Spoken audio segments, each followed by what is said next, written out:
série de messages sur la mentalité du royaume de Dieu. J'ai vu des visages que je connaissais pas. Pour ceux qui nous rejoignent, ou qui regardent aussi euh, en, derrière leur écran, on a commencé il y a plusieurs semaines une série de messages donc sur la mentalité du royaume de Dieu. Pour faire un petit bilan pour ceux qui nous rejoignent rapidement, ce qu'on avait pu aborder, notamment cette dimension du fait de ne pas juger les autres, quand Jésus dit dans Sermon sur la montagne, ne vous jugez point, afin que vous ne soyez point jugés. On a parlé de ça, on a parlé que la mentalité du royaume de Dieu également, c'était, comme disait Jésus, c'était de bénir nos ennemis, faire du bien à ceux qui nous haïssent, des messages un peu qui nous parfois nous tournent un petit peu, mais c'est Jésus, sont les paroles de Jésus. On a vu également que la mentalité du royaume de Dieu était liée à nos paroles. Et on a vu ensemble que d'avoir dans nos vies des paroles de vie, des paroles de grâce. On a vu également cet aspect du pardon qui est lié à la mentalité du royaume de Dieu, le pardon. Dimanche dernier, on a vu quand Paul écrit aux chrétiens de Rome, qui leur dit ne vous conformez pas au siècle présent. Ne vous conformez pas à la mentalité du monde actuel, et notamment dans ses habitudes, dans ses croyances, sa façon d'agir ou de penser. Donc c'est parce que c'est par ça qu'est caractérisée la mentalité. Et sur ce, j'aimerais faire une rectification. Après le message dimanche dernier, un frère à juste titre m'a rappelé quelque chose. En fait, j'ai mélangé en fait deux citations. En fait, j'avais en tête l'un et j'ai eu la pensée de l'autre. Si tu vas pouvoir afficher, s'il te plaît, Gabriel. J'avais parlé que sur l'aspect de comment le monde voyait la réussite. Vous vous rappelez normalement, c'est celle d'après. Voilà. Et j'avais dit cette parole. Voilà. Si j'avais dit en plus à 40 ans, voilà, vous n'avez pas de Rolex, vous avez pas réussi là, et j'avais en tête le président, mais en fait une autre pensée, donc j'ai mélangé les deux. Et en fait, non, il m'a rappelé à juste titre que c'est Jacques Séguéla, l'homme de la publicité, qui a dit si à 50 ans on n'a pas une Rolex, donc cette montre au poignet, c'est qu'on a raté sa vie, quoi, on a réussi n'importe quoi. Et en fait la parole sur Macron, c'était celle-là. En fait, on croise dans une galerie, on croise les gens qui réussissent et les gens qui ne sont rien. Et pour nous, qu'il y a un peu la mentalité, vous voyez, qu'il y a dans ce monde au niveau de la réussite qui n'est pas celle de Dieu. Voilà, c'était important de rectifier ça. Parenthèse à part, qui dit royaume dit roi ou reine. On va revenir du coup sur la diapo de départ, s'il te plaît. Qui dit royaume, donc dit roi ou reine. Et nous concernant, nous, il est question d'un roi. Et j'ai pensé à ça. C'est quoi la différence entre un royaume, des royaumes qui sont terrestres, parce qu'il y a des royaumes sur Terre, il y a encore des rois, des reines, et c'est quoi la différence entre les royaumes, notamment terrestres, et le royaume de Dieu? Et je me suis dit, mais oui, en fait, dans les royaumes terrestres, parce qu'il y en a, par exemple, au Maroc, il y a un roi en Espagne, en Angleterre, il y a plein de pays. Et la différence majeure, c'est que je sais pas comment appeler ça, ils ont du royaume, c'est plus des sujets, on appelait ça avant les sujets du royaume, mais les gens qui sont dans ce royaume-là, qui habitent dans ce royaume-là, ne sont pas forcément dans leur mentalité le reflet de la mentalité du roi ou de la reine dans les royaumes terrestres de la terre. Par contre, la différence en fait avec le royaume de Dieu, ceux qui sont du royaume de Dieu en fait doivent refléter la mentalité du roi. Et ça m'est venu, c'est la différence. Et c'est quoi la mentalité du roi, de notre roi? Et ben, je trouve que j'ai pensé à ce psaume, le psaume 103 en fait, est vraiment un bon résumé de ce qu'est la mentalité de notre roi. C'est peut-être un peu petit, ceux qui sont loin, vous pourrez le mettre avec les versets classiques. Psaume 103 qui dit de David, mon âme bénit l'Éternel, que tout ce qui est en moi bénisse son saint nom. Mon âme bénis l'Éternel et n'oublie aucun de ses bienfaits. C'est lui qui pardonne toutes tes iniquités. On a parlé du pardon. La mentalité du royaume, lui, il l'a. il pardonne toutes tes iniquités, il guérit toutes tes maladies. C'est lui qui délivre ta vie de la fausse, qui te couronne. Il te couronne de bonté et de miséricorde. C'est lui qui rassasie de bien ta vieillesse, qui te fait rajeunir comme l'aigle. L'Éternel, il fait justice. On sait, hein, le royaume de Dieu, c'est la justice, la paix, la joie. Et il fait droit à tous les opprimés. Il a manifesté ses voies à Moïse, ses œuvres aux enfants d'Israël. L'Éternel, il est miséricordieux, compatissant, lent à la colère, riche en bonté. On l'a chanté là. Et il savait pas sur quoi j'allais prêcher. Lent à la colère, riche en bonté. Il ne conteste pas sans cesse. Je vais faire une pause. Ça, c'est partie de sa mentalité. Il conteste pas sans cesse. Il y a des gens, ils contestent sans cesse. Ils contestent tout. Des fois même des choses où il y a les arguments, il y a tout ce qui est là. Il y a des gens, ils contestent quand même. Ça, c'est pas la mentalité du royaume de Dieu. Parce que Dieu, il ne conteste pas sans cesse. Il ne garde pas sa colère à toujours. Il y a des personnes, des fois 20 ans, 30 ans plus tard, 40 ans plus tard, il y a toujours la colère qui est là. J'allais dire que c'est pas la mentalité du roi. Et souvent, j'allais dire que quand c'est comme ça, il y a un besoin là de pardon, il y a besoin de guérison. Ces personnes-là, j'aimerais dire de se laisser guérir par le Seigneur. C'est quelque chose qui est très important. Il ne nous punit pas selon nos iniquités, il ne traite pas selon nos péchés, mais autant les cieux sont élevés au-dessus de la terre, autant sa bonté est grande pour ceux qui le craignent, autant l'Orient est éloigné de l'Occident, autant il éloigne de nous nos transgressions, comme un père a compassion de ses enfants. L'Éternel a compassion de ceux qui le craignent. Est-ce que vous avez remarqué dans le texte, il y a plusieurs mots qui reviennent plusieurs fois. Les deux, c'est bonté et la compassion. Plusieurs fois. La bonté, la bonté, la bonté. La compassion, ça c'est aussi la mentalité de Dieu. Et j'aimerais faire un rajout. Pas le psaume, mais c'est un verset qui est dans la Bible. Hein. C'est hier quand on parlait avec les ados. Et on a parlé de la sagesse. La sagesse, on peut être des ados, mais aussi avoir la sagesse. Comme Salomon, il a demandé, quand Dieu a dit, qu'est-ce que tu veux que je te donne? Salomon, il a dit, donne-moi la sagesse, l'intelligence. Et on a parlé de ça. Et dans Jacques, il est dit que celui qui manque de sagesse, qu'il la demande à Dieu, qu'il la lui donnera sans faire de... Et je sais pas pourquoi ce verset m'est revenu ce matin. Dieu, il fait pas de reproches. Dieu ne fait pas de reproches. Et je ferme là, juste que ça nous fasse réfléchir. Si on devait résumer, par exemple, tout le psaume 103 là qu'on a lu, si on devait le résumer en un seul mot, il y a beaucoup de mots qui illustrent sa mentalité. En un seul mot, ce serait quoi, pour vous? Si on devait choisir un seul mot, mais qui n'apparaît pas comme ça dans le psaume, mais qui résume tout ça, ce serait quoi? Ah, yes, victoire, l'amour. S'il nous pardonne, c'est parce que il nous aime. S'il ne garde pas sa colère à toujours, c'est parce qu'il nous aime. Si il ne fait pas d'injustice, c'est parce qu'il nous aime. S'il est bon vers nous, c'est parce qu'il nous aime. S'il est miséricordieux, c'est parce qu'il nous aime. S'il est compatissant, c'est parce qu'il nous aime. Il nous aime, il nous aime, il nous aime. C'est l'amour.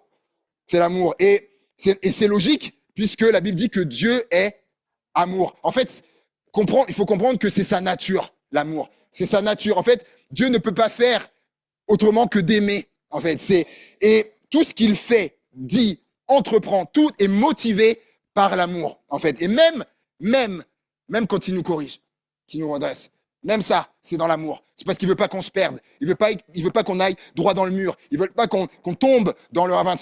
Tout c'est par amour. D'ailleurs, Jean 3,16 dit bien, car Dieu a tant aimé le monde, qu'il a donné son Fils unique afin que quiconque croit en lui ne périsse pas, mais qu'il ait la vie éternelle. C'est son amour qui l'a poussé à donner Jésus, le seul Fils qu'il avait. En plus, c'est son amour qui l'a poussé à envoyer Jésus sur terre, mourir en plus pour nous, parce qu'on était condamnés à la mort éternelle à cause du péché, et que lui, il nous voulait avec lui pour l'éternité. C'est son amour, toujours. Osée 11,4 dit, il nous attire à lui par des cordages d'amour. Pas des cordages d'amour. En fait, sa mentalité est une mentalité qui est imprégnée par l'amour. Et j'ai dit tout à l'heure que dans le royaume de Dieu, la différence avec les royaumes terrestres, dans le royaume de Dieu, donc ceux qui sont dans le royaume de Dieu sont appelés, invités à adopter la mentalité du roi, être le reflet, de la mentalité du roi. Et là, on vient de voir que sa mentalité est imprégnée par l'amour. Donc, est-ce qu'il y a des gens du royaume de Dieu là ce matin? Ah ouais, ouais. Et donc, du coup, notre mentalité d'être imprégnée de l'amour. Regardez avec moi ce qu'il est dit dans Jean 13. Jean chapitre 13, verset 34. Jean 13, verset 34. C'est Jésus qui parle. Et il va dire, je vous donne un commandement nouveau. Aimez-vous les uns les autres comme je vous ai aimé, vous aussi, aimez-vous les uns les autres. Et pourquoi Jésus il dit nouveau? C'est un commandement nouveau. Est-ce que avant, dans l'Ancien Testament, il est pas fait référence de s'aimer entre nous déjà? Pourtant, la seule référence à ça qu'il y a dans l'Ancien Testament, c'est dans un des commandements qui dit tu aimeras ton prochain comme toi-même.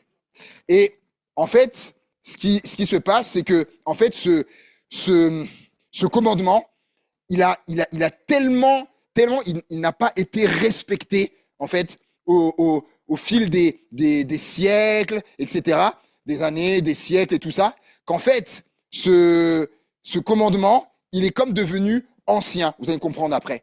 Quoi, Jésus dit que c'est un commandement nouveau. Donc, et regardez dans Luc chapitre 10, verset 25. Luc chapitre 10, verset 25. On a une bonne illustration de ça. Un docteur de la loi se leva et dit à Jésus pour l'éprouver, Maître, que dois-je faire pour hériter la vie éternelle? Jésus lui dit, qu'est-il écrit dans la loi? Qui lis-tu? Il répondit, tu aimeras le Seigneur, ton Dieu de tout ton cœur, de toute ton âme, de toute ta force et de toute ta pensée, et ton prochain comme toi-même. Tu as bien répondu, lui dit Jésus, fais cela et tu vivras. Mais lui, voulant se justifier, parce on a vu que ça l'a dérangé là. Ce que Jésus lui a dit, ça l'a dérangé. Mais voulant se justifier, dit à Jésus, mais qui est mon prochain? Et Jésus reprit la parole et dit, et ça j'aime trop Jésus, quand il commence à raconter des histoires, j'aime trop. Et un homme descendit de Jérusalem à Jéricho. Il tomba au milieu des brigands qui le dépouillèrent, le chargèrent de coups et s'en allèrent, le laissant à demi-mort. Un sacrificateur qui, par hasard, descendait par le même chemin. Au passage, un sacrificateur qui aussi, il connaît la loi, il connaît les commandements, il connaît ça. Ayant vu cet homme, passa outre. Il s'arrête pas. Un lévite qui arrivait aussi dans ce lieu, l'ayant vu, passa outre. Le lévite, il connaît aussi la loi. Et il passa outre. Mais un samaritain qui voyageait, étant venu là, fut ému de compassion lorsqu'il le vit. On l'a lu dans le psaume 103, hein, la compassion qui revient tellement de fois dans la mentalité. Et lorsqu'il le vit, il s'approcha et banda ses plaies en y versant de l'huile et du vin. Puis il le mit sur sa propre monture, le conduisit à une hôtellerie et prit soin de lui. Le lendemain, il tira 2 deniers, les donna à l'autre et dit « Aie soin de lui, et ce que tu dépenseras de plus, je te le rendrai à mon retour. » Lequel de ces 3 te semble avoir été le prochain de celui qui était tombé au milieu des brigands? C'est celui qui a exercé la miséricorde envers lui, répondit le docteur de la loi. Et Jésus lui dit, ben va, toi, et fais de même. Fais de même. Fais de même. Va et aime. Aime. Dis aussi, aime. Agis comme lui. Et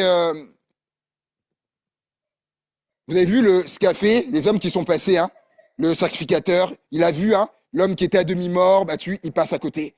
Le lévite, il le voit, il passe à côté. Et c'est pour ça, en fait, les deux ils connaissaient ça, tu aimeras ton prochain comme toi-même. Si c'était toi qui étais à la place par terre, t'aurais aimé que quelqu'un s'arrête et fasse ça. C'est ça aussi qui veut dire. Et en fait, tellement ce commandement, il a été pas respecté, bafoué, en fait que ce commandement, il est devenu ancien. Et c'est pour ça que Jésus dit, je vous donne un commandement nouveau.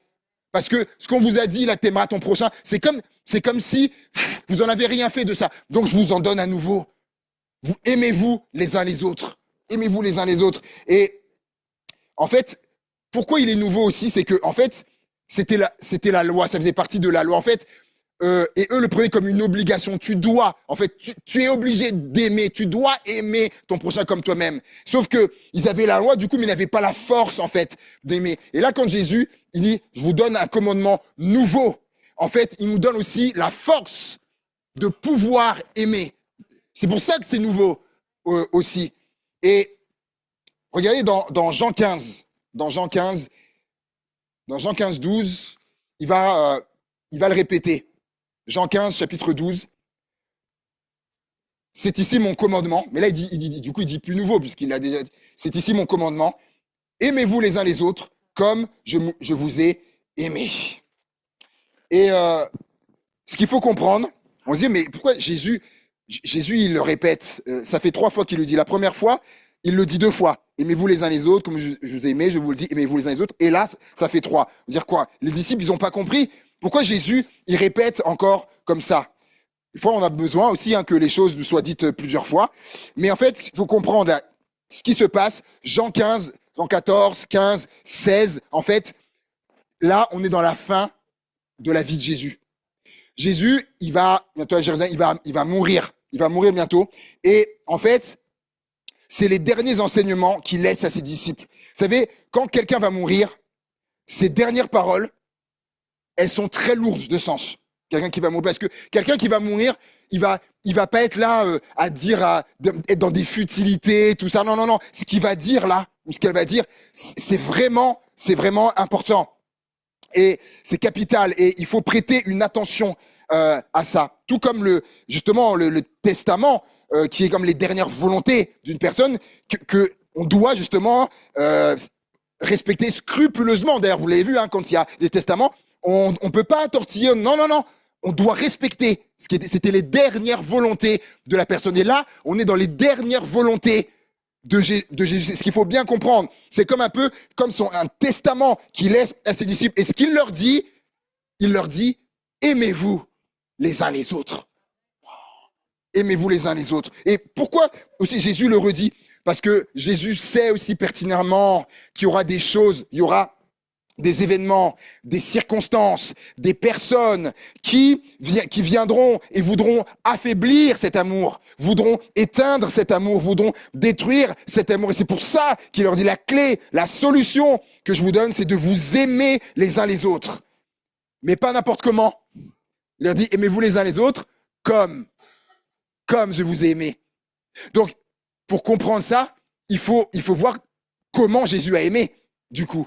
Et j'ai été un peu regardé, et effectivement, il y a plusieurs choses qui ressortent. Quand on voit comment Jésus a aimé, la première chose, premier point, c'est que l'amour de Jésus, son amour, en fait, Jésus a aimé en ne faisant pas de différence.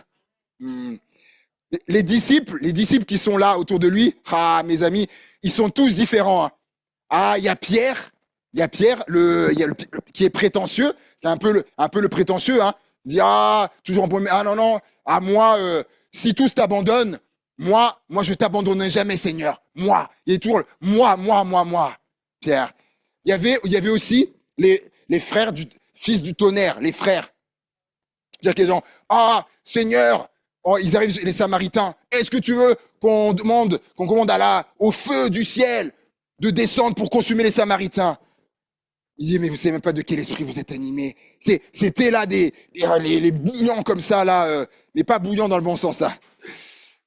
Et il y avait également, dans un registre différent, il y avait Thomas, le douteux. Qui a des doutes. Qu'on dit Jésus est ressuscité. Est-ce que c'est vraiment vrai? Moi, je veux la preuve de ça. Je veux vraiment voir s'il n'y a pas si je mets pas ma main dans son côté, ses mains, non, je ne croirais pas qu'il est ressuscité. Alors que Jésus l'avait dit plusieurs fois qu'il allait ressusciter. Le douteux, celui qui croit pas, il veut voir pour croire. Il y avait également, Lévi, Matthieu. Lui, c'était un collabo. Collabo. Il était de mèche avec les Romains. Et puis il y avait Judas.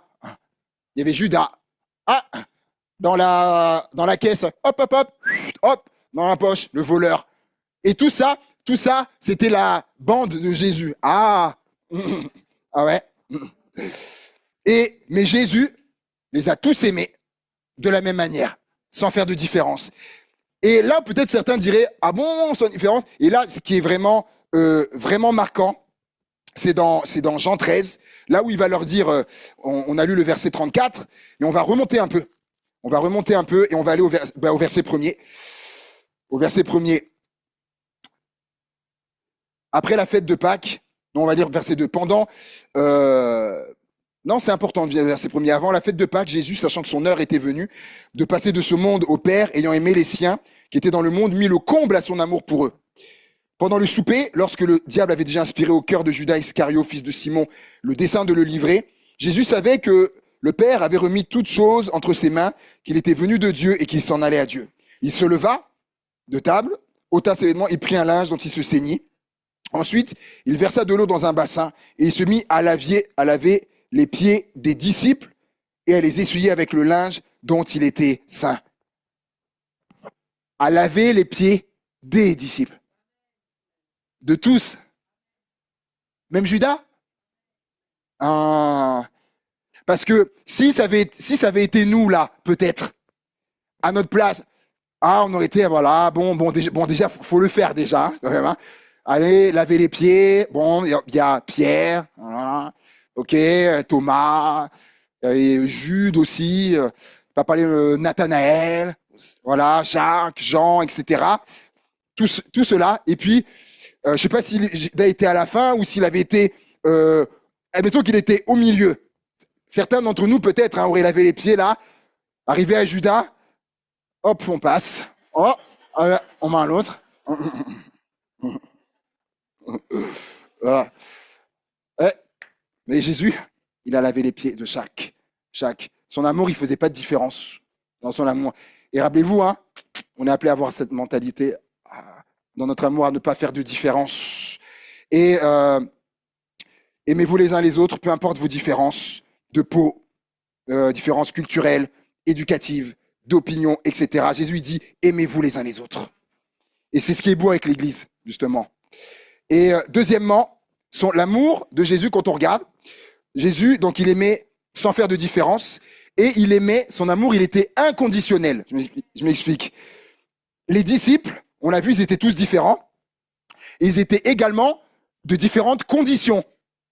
Il y avait des pêcheurs, il y avait Luc, c'était un médecin, il y avait donc péager, collecteur d'impôts, commerçants, et en fait, ils étaient de différentes conditions, et aussi différentes conditions donc sociales. Et vous savez, l'être humain aura naturellement une tendance, je dis bien, notez bien, à aimer ceux qui sont de la même condition que lui. Il y a une tendance comme ça chez l'être humain naturel, en fait, qui sont de la même condition que lui, qui lui ressemblent. On se comprend, on a soit les mêmes galères ou les mêmes défis, les mêmes choses, on se reconnaît dans l'autre, on partage des points communs. Mais celui qui est comme nous, presque finalement. Et ça m'a rappelé l'anecdote, en fait, que ma femme m'a raconté, un travail qu'elle a eu. Il y avait la directrice qui alors avait raconté qu'elle avait été manger voilà quelque part là avec un peu sa sphère, donc elle était directrice d'un voilà grand magasin et voilà dans un endroit restaurant où ils ont payé c'était 500 € le repas, voyez, quand pour certains c'est le tiers de leur salaire. Ça, c'était le repas. Ils étaient 4, 2000 €. Le restaurant, ils ont fait leur note à 2000 € là, d'un coup comme ça. Et en fait, ils étaient entre eux, entre dirigeants, entre gens, de la même condition. Et en fait, l'être humain a un peu cette tendance-là, même condition sociale. Et on va me dire oui, mais il y a des affinités. Et c'est vrai, les affinités existent, c'est vrai, mais les disciples de Jésus ne se limitent pas aux affinités. Le disciple, il a la mentalité de l'amour, et l'amour va plus loin que les affinités. Il est plus large, en fait, que les affinités, l'amour. C'est bien plus large et vaste que ça. Il va vers celui ou celle qui n'est pas de la même condition sociale que lui ou elle. Et c'est ça aussi, s'aimer les uns les autres. L'amour, comme Jésus, inconditionnel. Donc, dans cette partie-là, pour les conditions, et un amour qui est sans condition aussi. Troisième point, qui fait le lien, donc qui est sans condition, parce que c'est un amour qui n'est pas en fonction de nos erreurs. Vous vous rappelez tout à l'heure, hein, on a parlé de Pierre. Seigneur, si eux tous t'abandonnent, moi je serai toujours là pour toi.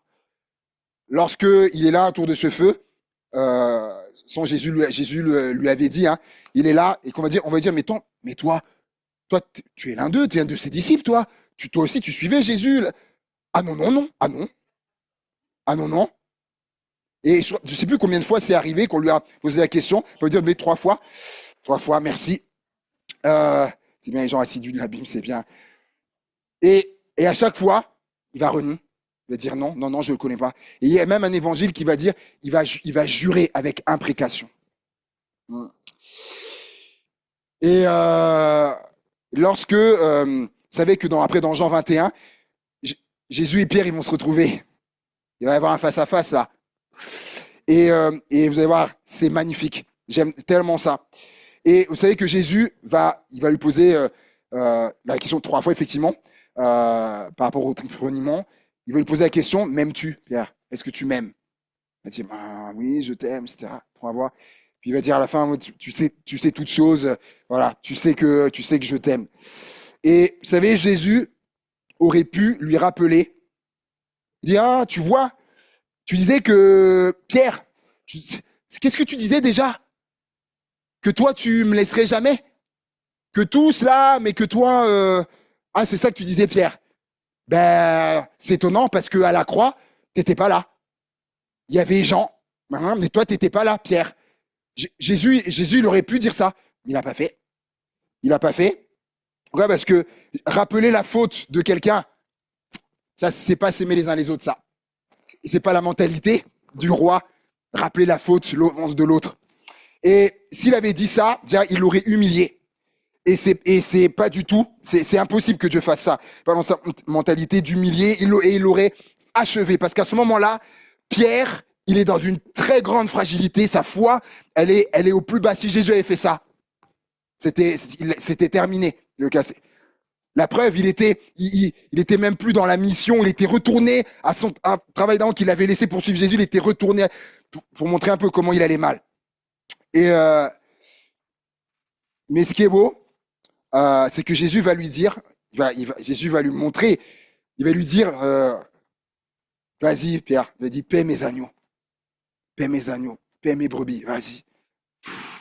L'amour de Jésus, c'est magnifique. Jésus va le relancer. Alors que Pierre, pour lui, c'est clair, hein, Pierre, pour lui, croyait que c'était terminé. Après ce que j'ai fait, c'est terminé. Jésus dit non, c'est pas terminé, Pierre. C'est pas terminé. Et aimez-vous les uns les autres. C'est un amour qui n'est pas en fonction des erreurs de l'autre, de mon frère, de ma sœur, des erreurs qu'il a pu faire. Non. En fait, cet amour-là, il considère pas ça. Il considère pas ça. Et ce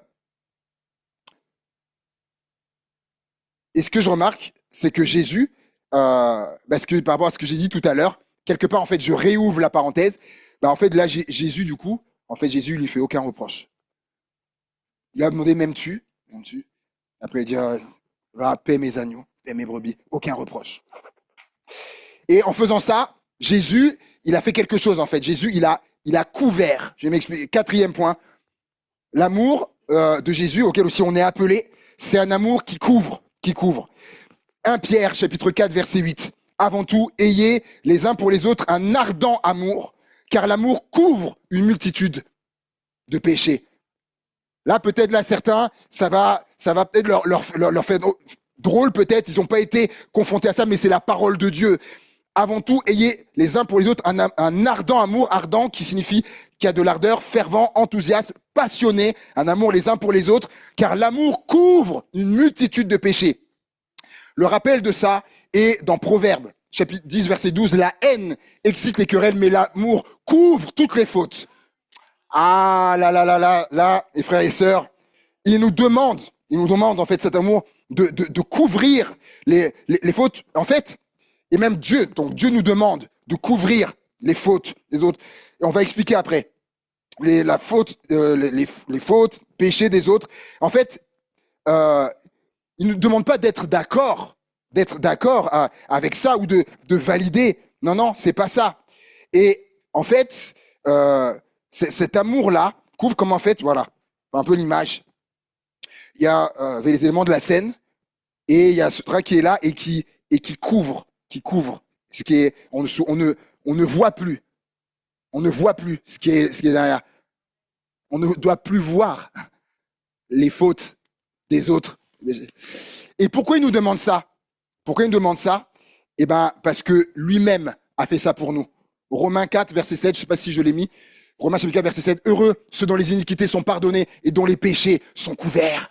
Dieu, il a couvert nos fautes. Et c'est pour ça qu'il aussi nous demande de couvrir les péchés. Et de comprendre cette dimension-là de couvrir, il y a un témoignage qui m'a toujours bouleversé.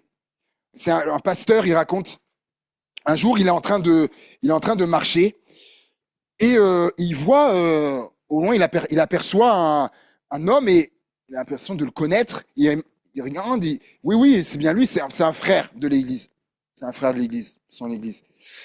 Et là, quand il le voit, il dit, il est content, il dit, tiens, je vais essayer de le rattraper pour lui dire bonjour, tout ça.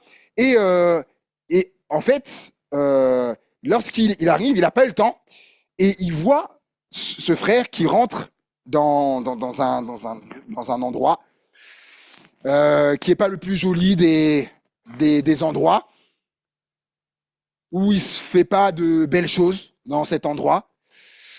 Et là, il se dit, qu'est-ce qu'il va faire? Le pasteur, il se demande lui, qu'est-ce que je vais faire? Et en fait, ce qui se passe, c'est que le pasteur va rester. Il s'est mis dans une ruelle, dans une contre-ruelle, et en fait, il est resté là. Il est resté là tout le temps. Il s'est dit, je vais attendre. Je vais l'attendre. Dans niveau, je vais attendre qu'il ressorte. Je ne sais plus combien de temps il est resté. Et lorsque le frère est ressorti, au départ, il l'a pas vu, et donc il part, il commence à le suivre, et à un moment donné, le frère risque. On sait quand il y a quelqu'un qui nous suit ou quoi, il y a comme un peu une impression, il remarque, et du coup, et là, il se met en mode fuite, quoi. Voilà. Et là, le pasteur essaye de le rattraper, et là, je sais pas ce qui se passe dans vos têtes, là. Je sais pas s'il se dit, oh là, quand il va loin, oh là là, ce qu'il va prendre et tout. Ah non. Ok, certains disent non, ben c'est bien. On est dans la bonne mentalité, c'est bien. Et en fait, il va se retrouver dans une impasse. Et là, ils sont, du coup, ça va. Et là, le pasteur s'approche de lui. Et quand il arrive près de lui, il arrive et il le prend dans ses bras. Et là, l'homme, il s'effondre, il éclate en sanglots, comme un bébé. Il pleure. Et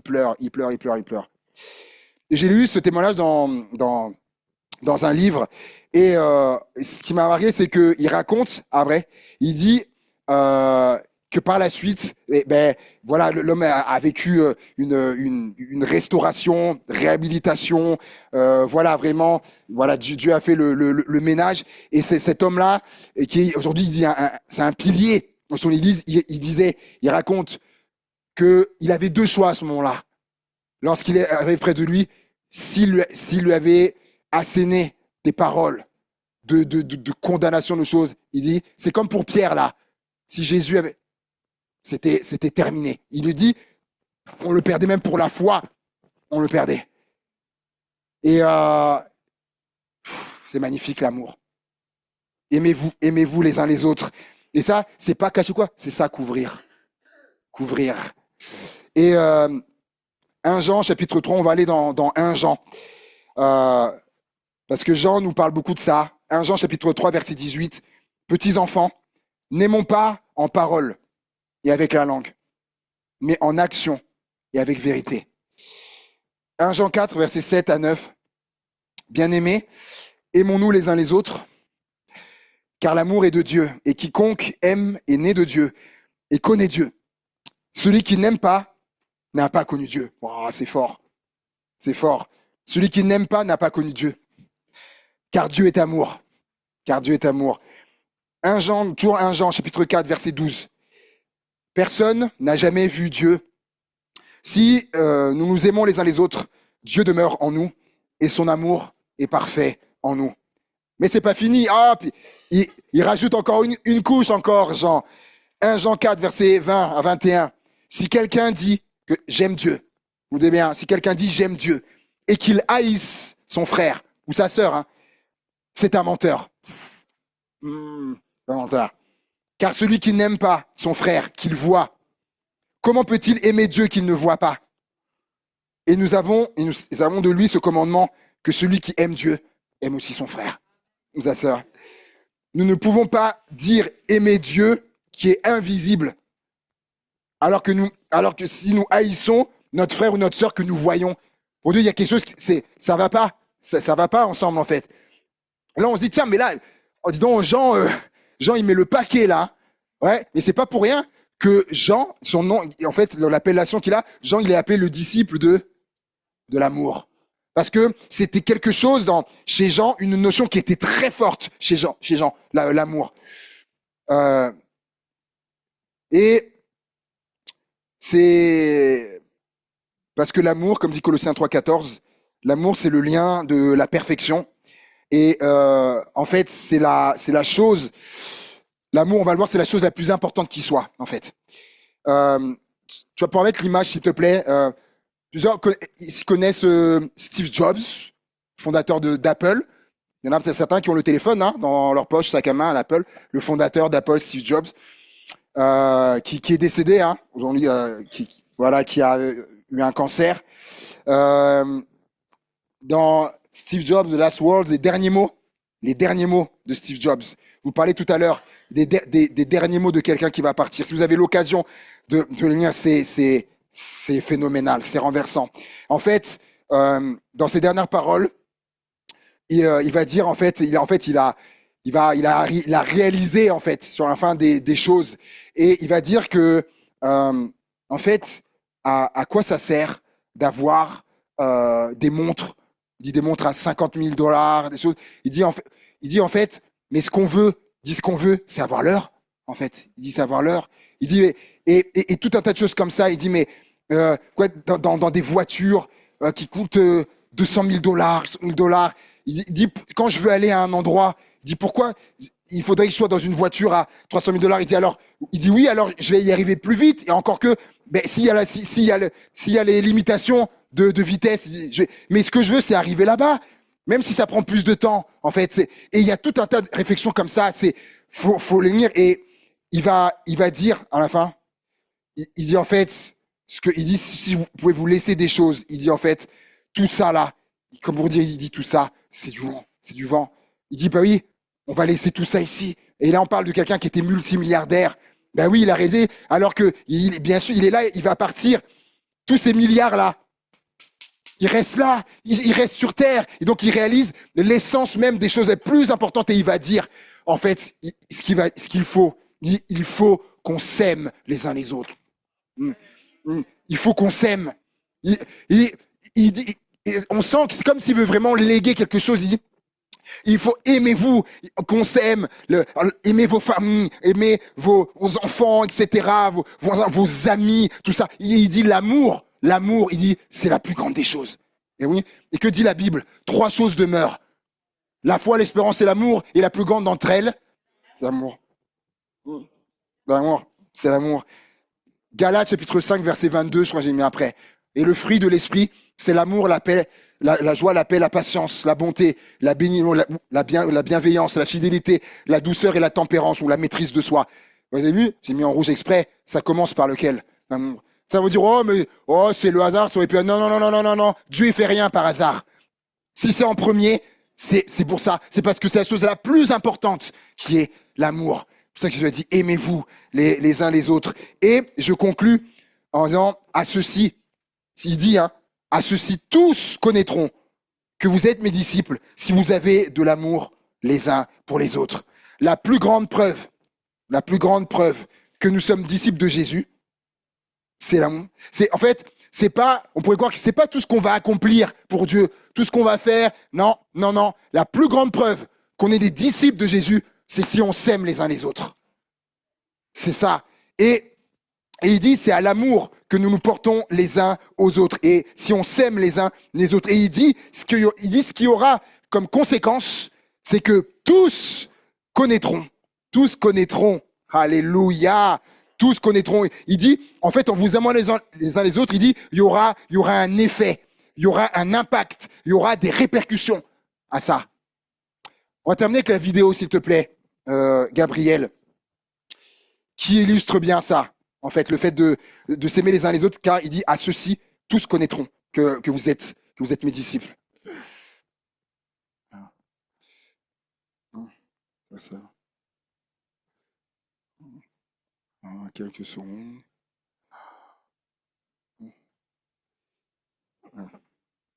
Vous connaissez bien le son, parce que j'ai vu qu'il y avait une... Ok.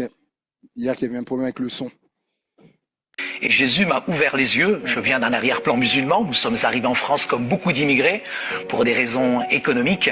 Mais très rapidement, j'ai pratiqué ma religion, l'islam, avec force, avec conviction, parce que c'était une manière en même temps de protéger mon identité. Très rapidement, j'ai vécu quand même des choses assez douloureuses, difficiles, surtout quand il y avait de la violence à la maison, une dichotomie entre la religion et la réalité finalement de notre vie, où mon père tapait ma mère, je vivais aussi la violence aussi à l'extérieur, celle qui était à l'intérieur, et j'ai fini par imploser. Mais tout ce que je peux te dire en tout cas, c'est que cette violence-là, je l'ai traduit, une fois je me suis battu contre un voisin. Ma mère, malheureusement, suite à cette émeute, finalement s'est retrouvée à l'hôpital, mais au-dessus de chez nous, et le salut vient d'en haut, ces Français se sont proposés de garder mes petits frères et sœurs. Nous, on était étonnés de voir des Blancs venir chez des Arabes. On s'est liés d'amitié avec eux et ils ont offert une Bible à ma sœur. Mais quand elle s'est convertie, ça a été un séisme, ça a été un ouragan. Une fille musulmane, t'imagines Mathieu, qui devient chrétienne. Donc mes parents m'ont envoyé dans l'église pour faire l'espion. Mais la première fois que je suis rentré dans l'église, moi, j'ai été frappé, je dirais touché par l'amour des chrétiens. Et ces chrétiens m'ont offert une Bible. Alors moi, j'étais très content. Pourquoi? Parce que je me suis dit, je vais trouver les erreurs qu'il y a dans la Bible. Mais en essayant de découvrir les erreurs, j'ai été subjugué par la figure de Jésus. J'ai été touché par Jésus qui m'a ouvert les yeux du cœur. Parce que j'étais réellement aveugle spirituellement. Mais Yeshua al-Masih, le Christ, m'a ouvert les yeux. La chose à laquelle je me suis confronté la première, c'est que j'ai découvert que j'étais mauvais, que j'étais pécheur, que j'étais séparé de Dieu à cause de mon péché. Et j'ai découvert à quel point j'étais mauvais, à quel point j'étais pécheur. Et là, j'ai pleuré sur ma méchanceté, ma dureté de cœur. Et aujourd'hui, j'ai accepté Jésus. Pas simplement comme le Sauveur, mais le Seigneur, le Maître qui allait diriger ma vie. Et un peu à l'image de cet aveugle. Pour moi, Jésus était un prophète, mais il est plus qu'un prophète. Il est plus qu'un rabbi, il est plus qu'un maître. Il est réellement le Fils de Dieu. Il a changé, transformé mon cœur. Il m'a appris à aimer tout homme, de toute race, de toute condition. Et c'est lui qui aujourd'hui me fait vivre. Et je crois aujourd'hui... Le Seigneur. Aimez-vous les uns les autres, car à ceux-ci, tous connaîtront. Tous connaîtront. Qu'est-ce qu'il a rappelé? Il était frappé, entrant dans une église, par l'amour qu'il avait. Jésus, il n'avait pas raison, mais il a toujours raison, Jésus. Alléluia. Et on voit les effets qu'il y a eu aujourd'hui. Il est pasteur. Aujourd'hui, Saïd Oujibou, pasteur, et plus un ministère d'évangéliste. Et voilà, par son ministère, beaucoup de personnes sont venues à la foi en Jésus-Christ, de nombreux musulmans. C'est-à-dire que c'était notre professeur. Il était un professeur à l'école biblique. Vous voyez, les effets qu'il y a eu depuis l'amour des chrétiens jusqu'à... C'est formidable. C'est formidable tout ce que ça engendre. Et que par aussi l'amour qu'il y a eu dans l'Église à s'aimer les uns les autres, mais l'amour aussi qui est venu, comme il dit, d'en haut de leurs voisins, d'en haut, qui quand sa maman était à l'hôpital, ils ont dit, bah, proposez, on va garder vos enfants. Mais l'amour, ça c'est l'amour. Et ça, c'était aussi un de nos autres professeurs aussi, le pasteur Dominique Moureau, voilà, qui était le voisin dessus. L'amour. Et ce que ça peut produire, on peut pas des fois imaginer tout ce que ça peut produire, mais en tout cas, mettons juste ça en pratique. Aimons-nous les uns les autres, comme a dit Jésus. Alléluia. Et à ceux-ci tous connaîtront que vous êtes mes disciples. On prie le Seigneur. Alléluia. Seigneur Dieu, on te rend grâce pour ta parole, qui est esprit et vie, Seigneur Jésus. Alléluia, Seigneur.